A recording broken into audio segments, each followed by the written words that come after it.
Hello, leader. Welcome back to the Fierce Factor podcast. I am so honored you tuned in today.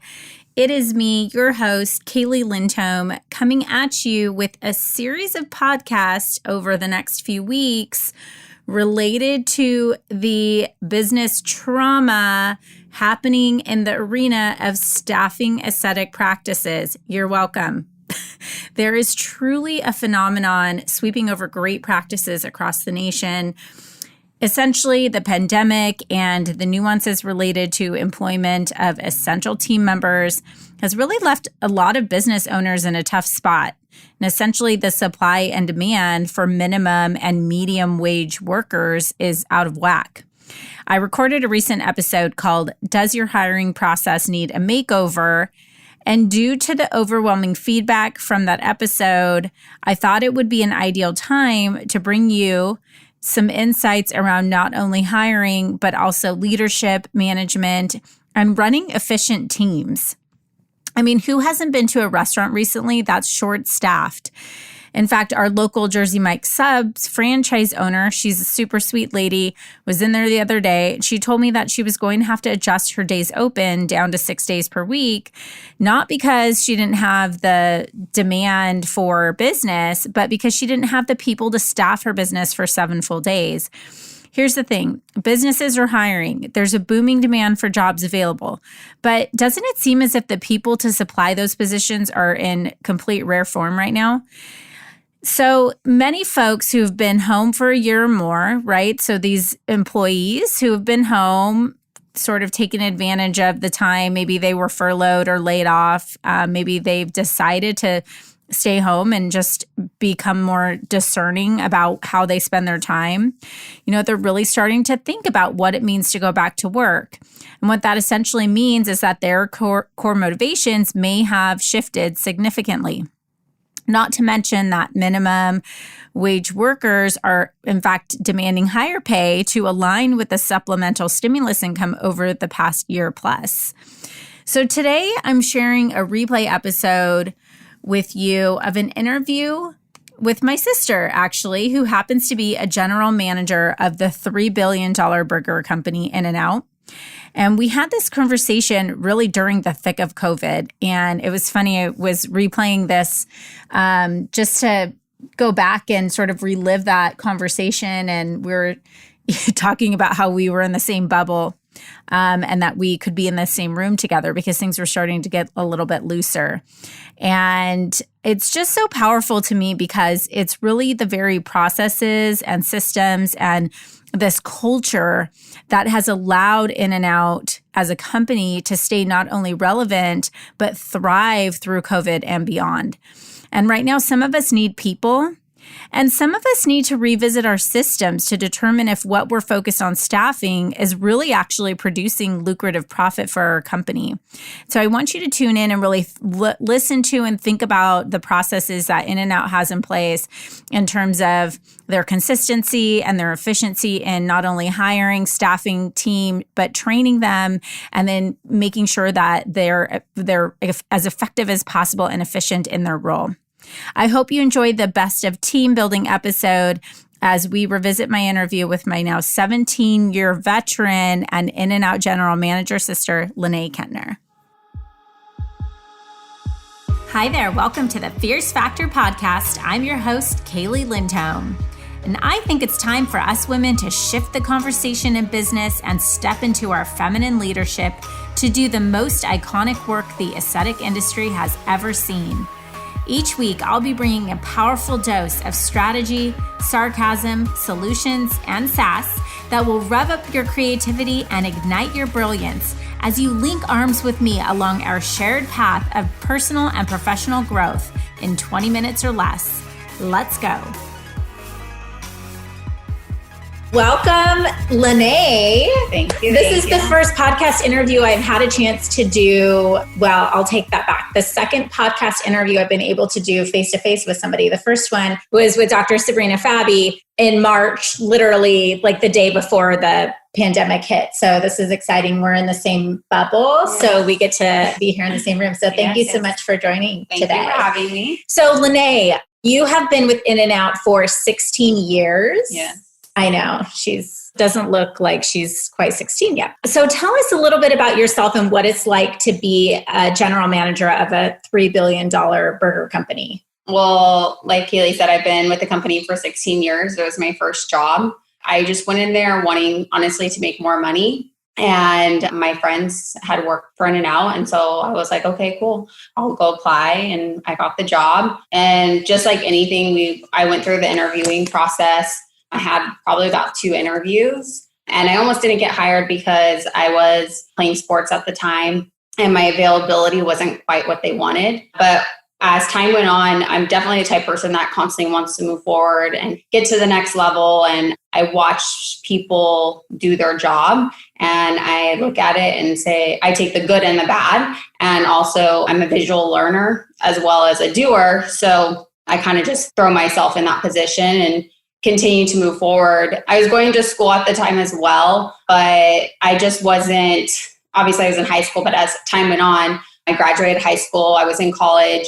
And school wasn't for me, but I knew with In-N-Out, I've learned a lot of life skills of just how to show up to work on time, just deal with people's different personalities. And as I continued to move forward, I just figured that this would be a great opportunity to do something that would look good on my resume if I ever wanted to do something else. And so once that happened, I was like, okay, I'm going to continue to move forward. And what I really actually liked about In-N-Out was it's not selling the burgers, fries, and drinks that we sell on a daily basis, but to watch the people below me and even above me to see them grow and develop into somebody that they want to be, whether it's inside of work or outside of work. So even right now as a store manager, I get associates, that are 18 years old, graduating high school, and some that are older that are graduating college, and they want to find new jobs. And they always come to In-N-Out or come to me or, the manager, and they're like, I have to put in my 2 weeks, and they're crying because In-N-Out has been their home at their life for so long, and you're just kind of like, don't feel bad. Like, you're excited for them because they're doing something that they want to do and that they're growing. So to see someone to even get their raise or to the next level, it's not an easy process, especially as you start to move up within the company and becoming a cook or a fry person or a board person. So when that happens, you're super excited for them, and you praise them.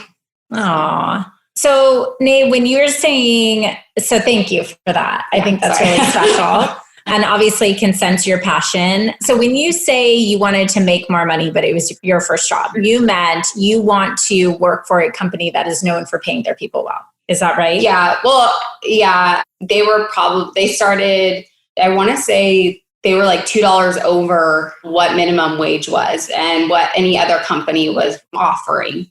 And so for me, it was kind of, I wanted to work for a good company. And I didn't know too much, to be honest with you, about In-N-Out. I mean, like, you go through the drive-through and like you look at the person dicing the potatoes and you always hear like, well, I want to be that person that dices the potatoes, but like you do. And a lot of times if you see males that are doing it, or especially when I was younger, I would only see males that were like dicing potatoes. And you're like, well, I want to do it, like I could be just as good as them, So let's talk about that, because I do find that fascinating. One thing In-N-Out is certainly known for is the consistency of the high quality product and service that you get. And so for you, there's, okay, sure, an hierarchy of skills like dicing potatoes, maybe you have to have a certain, but from the consumer standpoint, what does it take? How do you create that level of just consistent quality of product,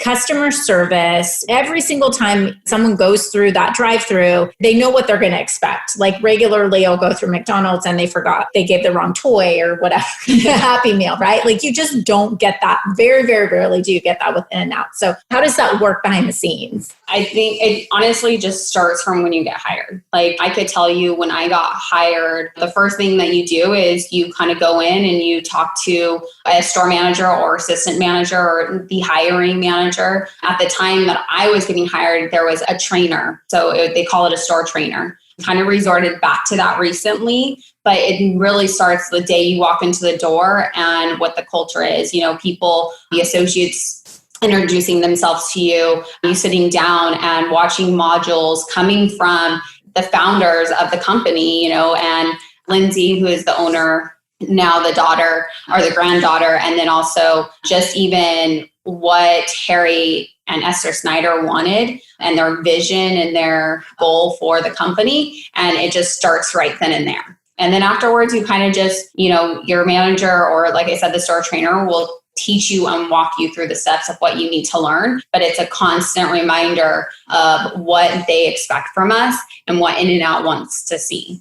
So we've been talking a lot about vision and building the big picture. I think it's different in a very small company, when there isn't as much structure necessarily put in place, but obviously that's the goal with building structure. But with that being said, do you think put your consumer hat on and what because I know we've had these conversations over a glass of wine and it'll just come up, or whatever, but about interactions that you have in businesses as a consumer that are so far off for you because you see there are gaps in the way that they either treat their people up front or the way that the teams are run, or what do you see through the lens of a leader of a very systematic business with a culture-centric business? From the consumer standpoint, do you see maybe top mistakes that are made? I think that, just going from the hiring or the front desk or host, you see right away because you can tell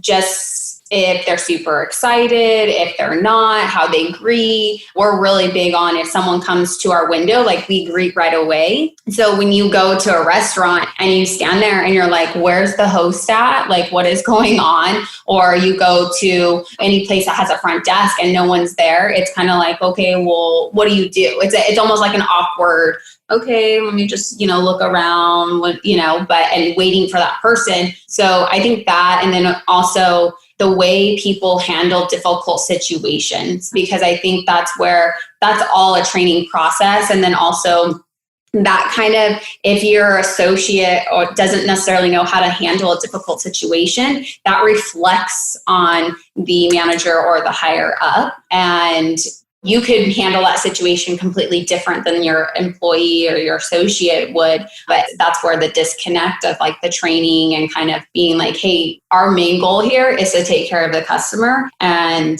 do whatever you can to make that customer happy, because you're going to lose more business from a bad mistake than you are to gain more customers from a good experience. So you got to make sure that you train properly. Okay. So in theory, this is an easy conversation. Okay, this is what we expect, right? I hire someone, I show them, they go through our modules. I want to talk about the training program in a minute, but this is our expectation. But what if the customer comes in and they're just totally off? They're completely wrong. They're cray-cray. How is your team instructed to handle a situation like an irate customer? When it comes to an irate customer, an odd customer, is really just get a manager or get someone higher up involved, because we don't obviously want cell phones around.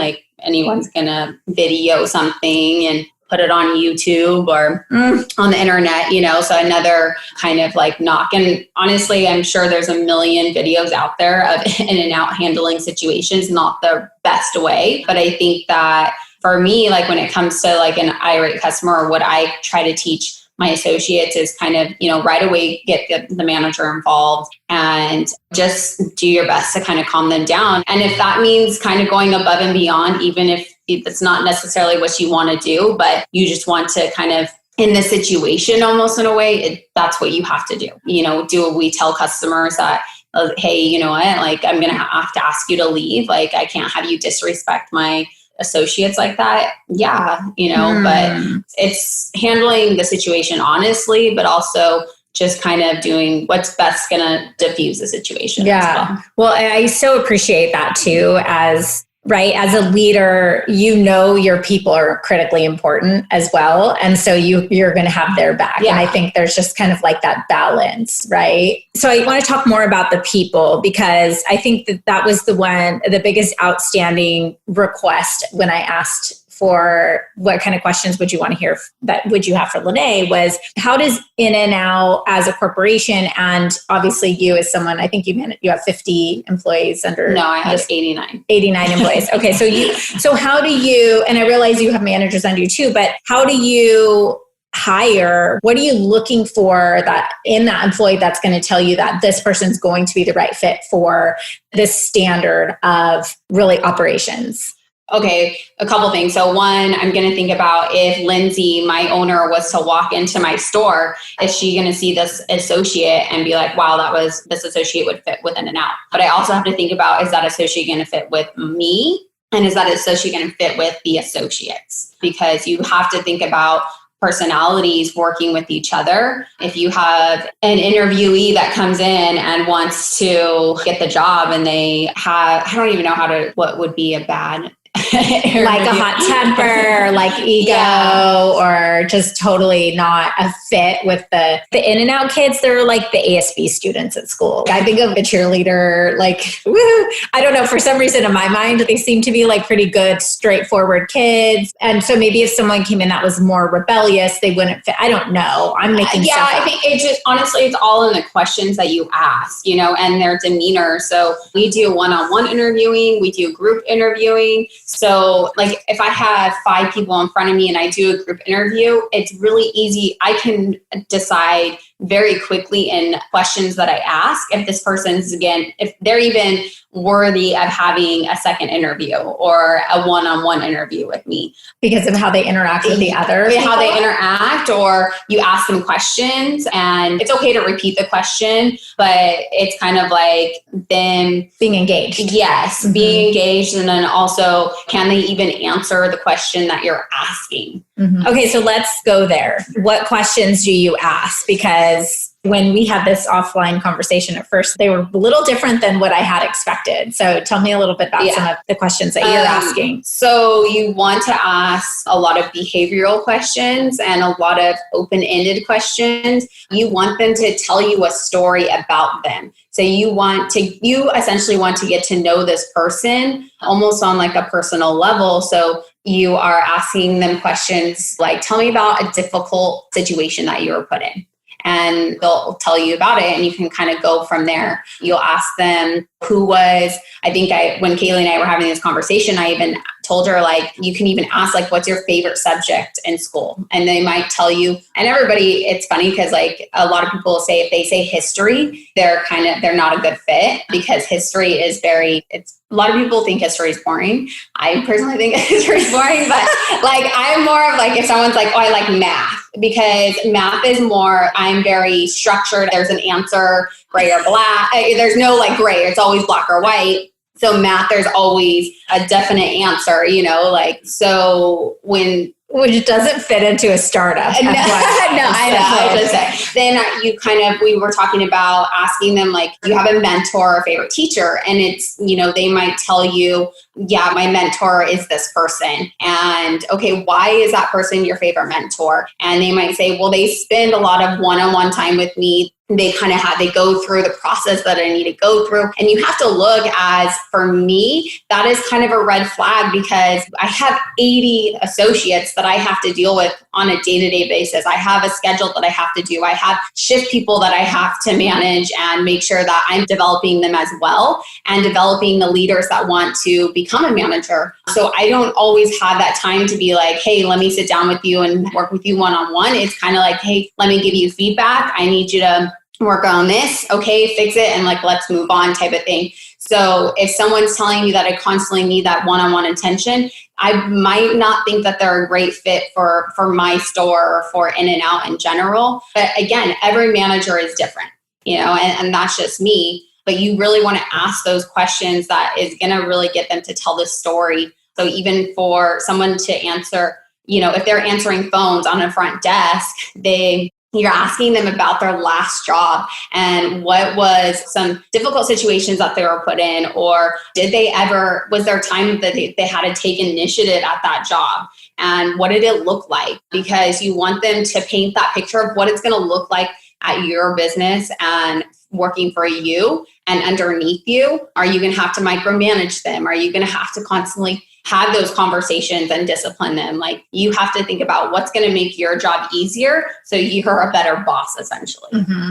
And you mentioned before, one of the first things you said to me was, which we probably say too many times and it's kind of obvious, but hiring for attitude and looking for passion was something that you said, because the skills, you're going to teach them how to do the things, right? Yeah. So let's talk a little bit about what an onboarding or training program is like coming into In-N-Out. So, I mean, I think it's a little bit more kind of high. I want to say it's a little bit more high tech than most companies. Obviously, we have modules and videos that we watch, and, it goes through everything. It goes through how to take care of a customer. The customer is number one. Give the customer the pickle. It talks about the pickle. Yeah. What's that? Meaning giving them the pickle. Like, there's a story where like a customer wanted, it's like giving them something extra. It's like just taking care of them. Oh, like the extra sauce. Yeah, exactly. Over delivery. Over delivery. Yes, exactly. Over deliver. Well, and also customers like to be surprised and delighted. Mm-hmm. And so a lot of times we want to sell, like, you're going to get this and you're going to get this and going to get that. And sometimes it's nice to just hold one little thing back, like the little cookie at the checkout or the gift bag, or right. There's just a little something that they didn't expect. Yeah, but that surprised and delighted them. Yes, exactly. The pickle. Yes, exactly. Okay. All right, I like that. And I mean, even going back to kind of what you talked about earlier, like the passion and stuff like that, it's like you got to find someone that is going to be, there's certain things that you can teach. You can teach someone skills and, what you want within your company, but you can't teach them how to have a smile on their face, how to have a good attitude about things. So, I mean, I'm sure, and to be honest with you, I've had plenty of associates or interviewees that come and interview very, very well. And as an employee, they're a little bit difficult. So that's why having those questions and kind of trying not to be biased on, like, I like associates that play sports because it's hard work, it's disciplined, it's structured. So, and I think team. Yes, exactly. A team atmosphere. So you're kind of that's what you look for, but you also ask these questions of like, why did you play this sport? Or like, what about that sport do you like the best? And sometimes it's just kind of them talking about them being a leader or them talking about this. And you could see, okay, then you're looking at the vision of how this is going to look in the future with them. I see them moving up within the company. I see them staying and growing and learning and things like that. Mm-hmm. Is that a deal breaker for you? Like, if an employee, that they're going to be temporary or they're coming in for a short-term period, is that okay? Or do you only look for people that I want this to be my lifelong career? No, I mean, the thing is any associate it's always a temporary job. Like, that, like, we don't hire anyone full-time. So it's knowing that this person, obviously high schooler, okay, they're probably going to stay through high school. You kind of know that. College, they might have to leave. But really, like, for me, that doesn't really matter because it's more about how can I teach them the skills that they need to know to survive and to get to the next job. Well, it's like you get associates that don't, when they first get hired, our structure is you need to shave every single day, for a male, or females can't get their nails painted. They can't have Jurassic makeup on. Oh. So it's kind of like they have to learn to do these things every single day or change a little bit of who they are or what they were before. Adapt. Yeah. And are they able to do that? So you teach them how to be that way. Like, for example, I recently just had an associate who quit because he got a different job. And he was like, oh, can I drop down to 1 day a week? But he wasn't very reliable. And I told him no. And I go, as much as I care about you and I want to see you grow and, I want you here, but at the same time, it's not worth my time to have me schedule you and then you might call out. So it's just very, and him understanding that he can't do that at his next job. Okay, so we all need to hire the people that have gone through Lanae first, right? Yeah. Okay, so how are In-N-Out burgers so good? I don't know. That's on, they started in 1948. So it's just, we've stayed the same. And I think that's the one thing that people constantly want to change things. And even within like my systems, if I constantly change things, that system is never going to become good. It's never going to become concrete, or not going to be, if I make tiny little tweaks, I'm going to get better and better. So I think that with In-N-Out, since it, it's always been the same menu essentially since 1948, and it hasn't changed. Had they found better vendors within quality and better machines or whatever it is to make the quality even that much better? Yes. But it's little changes here and there. You never see a drastic change. You never see it add avocado all of a sudden on the menu, or add bacon, or, and I think what a lot of companies in any industry is that they want to change, they have a vision, this is what I want. And because they find a problem or a hiccup in that vision, they go, okay, let me scratch that vision. I want to go to this, rather than really kind of looking at the process of it and kind of being like, okay, where did that hiccup happen? And what do we need to change within that process, and stay within that vision, because that's what's going to keep them. I think one example that we could relate to in our industry, my business coach is always saying, where can you shave? Where can you shave? Speaking of shaving, but because the Pareto 80-20 principle, right? 20% of what we do is essentially bringing in 80% of our revenue into our business. And so what we tend to do is, there's a new great procedure, there's a new machine, right? There's the new this, a new that, a new marketing strategy. And so it's very tempting to want to kind of jump into the next thing, because it's that shiny object, right? Yes. The shiny objects dull quickly, Yes. And so I think what you're saying In-N-Out has just done is, they know what they do well, and then every single day, their job is to continue to do it better. I will say too, the product is great, but one thing that they do exceptionally well is the delivery system. The product, the way that the product comes, the service, I was so impressed with just even with this COVID stuff, that In-N-Out was really the first business that I interacted with, right? When like restaurants were open and I could drive through, they had really the kind of touchless experience, from even taking orders 6 feet away with the mask on to kind of expedite the line. And then by the time you got up to pay, there was the holder for the credit card that had an extension on it. So nobody touched or anything, and the bag was on a tray. And it just, the whole kind of process, they were just on top of that. And so that's something that I think from a consumer standpoint is super impressive. So can you tell us a little bit about the In-N-Out secret menu? I wouldn't say it's a secret, to be honest with you, because I feel like everyone knows about it. But they don't. Honestly, it's just kind of, you have your 4x4, your 3x3, like your animal fry. I don't think an animal fry is on the menu. I have to. Well, there's a Flying Dutchman. There's always stuff I hear about on the secret menu. So what is the concept behind the secret menu? I think that's kind of the change that has kind of went on, that has happened throughout the years. And so that's kind of the secret menu, or someone came in one day and was like, oh, I want 2 meat, 2 cheese patties, and I want them on top of each other. Okay. So then they came up with the Flying Dutchman. So it's really trying to make the menu simple, as in like you have your menu 1, 2, 3, a cheeseburger, hamburger, double, your fries and your drinks. And then you have that secret menu that has a little bit extra on it. You have that 3x3, you have that 4x4, you have the Flying Dutchman, the grilled cheese, things that just to kind of take care of the customer a little bit, like, hey, the double's not big enough. Okay, we'll try the 3x3.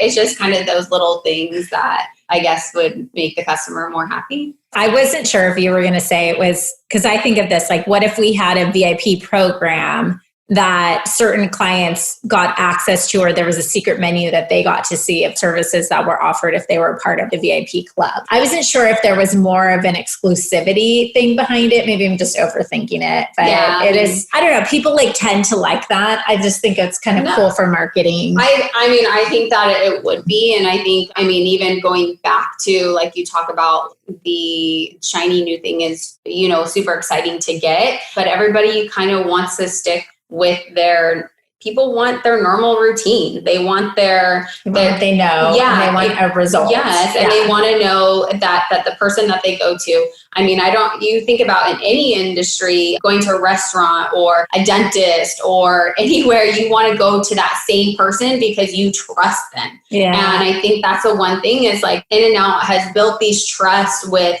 their customers. And so the customers continue to come back. Now, do we make mistakes? 100%. We all make mistakes, but we also know how to take care of that customer if we make a mistake. And most of the time, a customer is like, it doesn't happen very often, but so I'm going to go back. But if it's something that's continually to happen on a day-to-day or every time that they come to visit you, eventually they're going to start telling people like, man, like, I went to In-N-Out or I went to this place and I had bad service. And then they're like, man, I went there the other day, like hoping that it would change, and it still hasn't changed. So now they're going to go find something. So do you guys send in to that? I was thinking that obviously to be consistent, I'll be honest, I realize it'll be like a random middle of the night and I'll be like, oh, are we doing that? Like, I even think I sent Shannon an email this morning. Do we have a system for when someone signs up here with this email, does that go there and do they get access to this? And it just kind of came to me. Mm-hmm. And I'm on my way to the 3 billion, but we're not quite there yet. I can't imagine a company of that size, but like, how do you ensure that consistency? Do you have secret shoppers? Are there like quality control checks that are part of like the standard operations? Yeah. So on every level, from the shipment going into the warehouse, they have quality control. So it starts from there. As a store manager, when it gets to my store, like I said, every store is what we call it is like you have an umbrella that essentially we have to be under this umbrella, but our store is who we are. So my store may be way more structured than another store is. And I could be more successful or I could be less successful than that person. It just kind of all depends. But on a daily basis, I don't go in being like, okay, everything is perfect. My associates know exactly what they need to do. I go in finding what's wrong. And then I go in and I give them feedback, and it's giving them feedback on a day-to-day basis. So even if they greet a customer, they've been with a company for a year and a half already, and I somehow overhear them greet a customer the wrong way, I'll correct them like, hey, make sure you greet the customer this way. So it's very specific on even to what the words that we use. So, hi, how are you? It's not like hello or what's up or how can I help you? I think I've seen business managers become frustrated that they have to do that. Like they have to constantly, quote unquote, micromanage, right? Obviously, your goal by correcting things right off the bat is that you give clear, concise feedback so that they know what to do so it doesn't happen again, right? But like, talk to me a little bit about what that performance management process is like. Let's say that first time it's, hey, what's up? Thanks for coming in. And that poor kid is like so sweet and having a great attitude, but he didn't say, hi, how are you? But you still stop him right there because you've noticed that could slip into something else, right? So you tell him, you pull Johnny aside, hey, Johnny, thanks for great attitude, right? The Oreo cookie, love your enthusiasm. You're my rock star. Don't forget, hi, how are you? That's how we say it right there, right? Okay. Then you move on. Yeah. Let's say, a week later, Johnny's buddies come in and he's like, what's happening, to his buddies? Then what?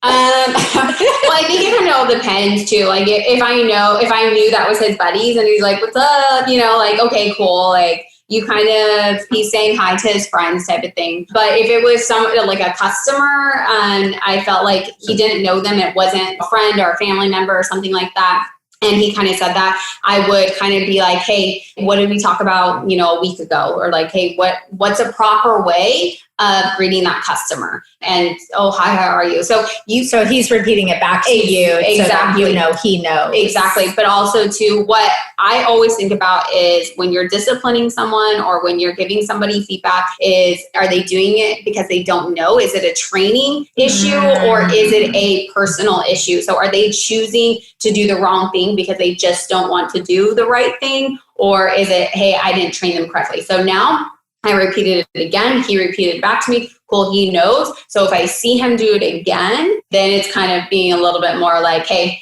like I'm going to have to hold you accountable because we've talked about this a couple times now. And I now know, the policy or what the proper way of greeting a customer is, and we can't do that. Then I'm going to have to hold you accountable. Which means writing him up or documenting. Yeah, exactly. Documenting whether it's a verb. I mean, for us, it's like the first, probably the second conversation, it's a note. Hey, we talked about the greeting. Yes. Yeah. In there, we have like a discipline file on everyone. So we got to go in there, write a note, then it becomes a verbal, and then it becomes a written documentation.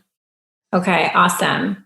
Is there like a certain place to go to find good people? Like, is there their store? No, I mean, honestly, you want to think about like the people that you interact with on a day-to-day basis, like we kind of joke around a little bit. We have the cleanup position. It's not the easiest position at all. And it's probably one of the most important positions that people don't realize that we have. And associates feel like, oh, if I'm cleanup, I'm not that good. Or if I'm just, in the dining room taking the customer, like I'm not that good. And it's like every single position within your company is important. So if someone doesn't like a certain position, or they're like, well, I don't like being at the front desk. It's like, okay, they'd rather assist someone. It's kind of like, if you can't do your job being at the front desk, how am I supposed to expect you to assist me on dealing with a client in the back, or whatever it is. Right. So, or maybe they have to cut their teeth a little bit in a certain role and earn their way to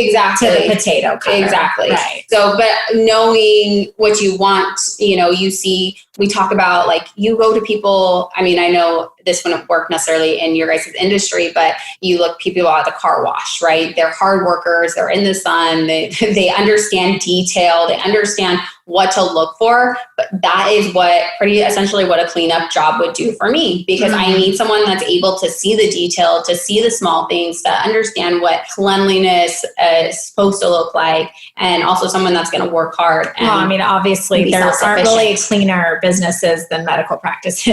I'm just saying. So so it's just finding the people that you interact with on a day-to-day basis. You could go to an In-N-Out and you could walk up to someone on the counter and they greet you with like, hi, how are you? Like, what can I get for you today? How's your day going? Like you want to be like, man, this person would be great at my front desk. I go to places that, whether I go to Chick-fil-A or Starbucks, and I see the personality and how they interact with customers at their job, I'm going to be like, cool. Like, you want to come work for In-N-Out? Like, always be recruiting. Yeah. And finding those people that will want to bring other people into your company. They're going to bring customers back and bring more customers in as well. Right.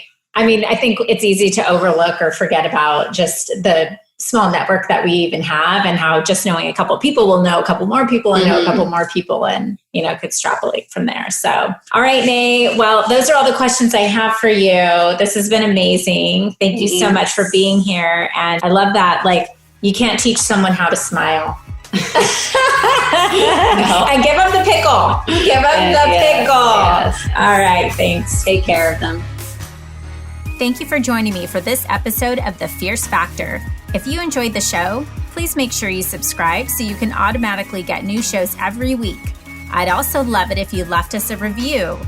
And come join the conversation online. If you're an aesthetic industry owner, operator, or leader, please join my free Facebook group, The Tribe of Fierce Aesthetic Leaders, a community of ambitious, purpose-driven professionals who collaborate and share best practices for growth in business and life.